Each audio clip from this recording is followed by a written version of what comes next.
Hi, thanks for joining Animal Justice Emergency. I'm Pamela, and I'm going to be talking today about how to tell good vegans from bad vegans. But the difference is a little bit more complicated than we might at first assume, because it all comes down to one word. It's a word that most people have never even heard of, but I was specially requested to do this video because of this word. The word is neoliberalism. It's one of those words that has kind of different meanings according to who you talk to. But the meaning that I'm going to share with you today is from Professor Noam Chomsky, who some people have described as America's greatest intellectual. So he's written like loads of books and, he's kind of a famous person in an intellectual sort of way. So let's see what Noam Chomsky, what his definition of neoliberalism is. It's kind of partly to do with the way that we organise society and who has the power. So according to Chomsky, in the 70s and 80s, there was a neoliberal shift. And the notion was to shift decisions from the public sector, the public arena, to the market sector. This was going to be carried out, and has been carried out, by privatising, reducing the role of public institutions, deregulation, encouraging the growth of financial institutions, and there was a network of policies to develop this. And this ideology, according to Chomsky, America's greatest intellectual, claims it's increasing freedom, but it's actually increasing tyranny. So what does this mean? Chomsky says it means that instead of decisions and choices being made in a public arena, the idea that ordinary people, the public, have some kind of role in the state, and to the degree that the state is democratic, maybe an actual role, maybe not, shifting it to private tyrannies, the corporate sector. So what does this mean? This policy was implemented, certainly in the UK and the US, in the 1970s and the 1980s. And what it basically means is that the market is seen as, market forces are seen as the only sensible way of us organising ourselves, and anything else doesn't really make sense. So what this means for vegans is that consumer-driven choices is seen as the only way that we can shift the war against animals that is happening. The only way that we can stop it is by implementing our consumer choices. And basically, the good vegans are the one that buy into this notion. Neoliberalism also, it's really massively big on individualism. The individual is queen or king in neoliberalism. Notions of collectiveness, collectivity, the public sector joining with others, not really. It's all about how that individual feels. It's not about duty, it's not about responsibility.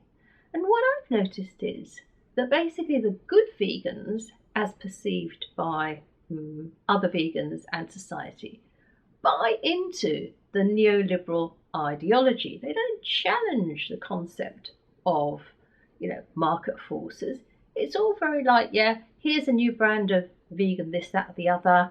Go to the supermarket, it costs X amount, it's great, rah, rah, rah, we're saving the animals. Rather than something like collective action. And it's also had a really interesting effect on vegan activism. And I'm not talking about the actual grassroots activism, but the globalised, franchised activism, the Qs and the saves, effectively, and maybe to some extent the DXE. These global franchise kinds of activism are very much a neoliberal driven response to what is actually a war against other animals, an immoral act, the use of other animals.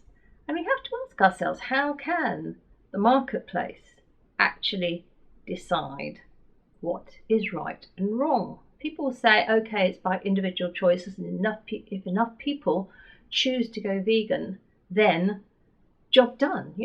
The companies will collapse or produce only vegan products. That's not going to happen. It's just not going to happen like that. Because neoliberalism is predicated on corporate control and making a profit. few people standing around outside slaughterhouses or in public squares talking to other people for a few hours every week, even if it's global, is actually going to impact on these massive corporate entities, worth billions and billions of pounds or dollars or whatever, incomes more than some countries. It's clearly not going to happen.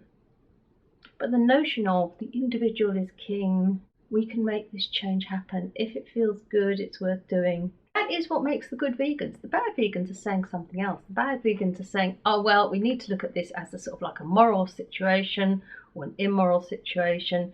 We need to be challenging the hierarchies of power, and we need to be taking ourselves and the animals seriously. We're not talking about cruelty, no.